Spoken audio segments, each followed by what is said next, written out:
வணக்கம் நண்பர்களே. ஒருவேளை நடிகர் விஜயும் தொல் திருமாவளவர்களும் இணைந்து 2024-26 தேர்தலை சந்தித்தார்கள் என்றால் திமுகவின் இடைநிலை என்னாகும்?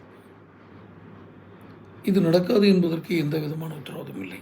நடக்கும் என்பதற்கு நிறைய சாத்தியக்கூறுகள் இருக்கிறது. எப்படி? விஜய் தன்னுடைய அரசியல் கட்சி மாநாட்டில் அம்பேத்கர் அவருடைய படத்தை பிரதானமாக வைத்து மேடையில் வைத்து இது பண்ணுறார். அம்பேத்கரை முழுமையாக உள்வாங்கி எல்லாருக்குமான தலைவராக கொண்டு வந்து கொண்டிருப்பவர் தொல் திருமாவளவன். மேலும் திருமாவளவன் ஏன் முதல்வராகக்கூடாது என்ற கேள்வியை எப்போதுமே எழுப்பி வருகிறார். ஆட்சியில் பங்கு கொடுங்கள் என்று கேட்கிறார். இத்தனை டிமாண்டுகளுக்கும் நான் தயார் என்று மறைமுகமாக விஜய் ஏற்கனவே மாநாட்டில் அறிவித்து விட்டார். விஜய் தொல் திருமாவளவன் இணைப்பு சாத்தியமா? தொடர்ந்து சேனல் பாருங்கள், சப்ஸ்கிரைப் பண்ணுங்கள், நோட்டிஃபிகேஷன் பில் பதிவு பண்ணுங்கள்.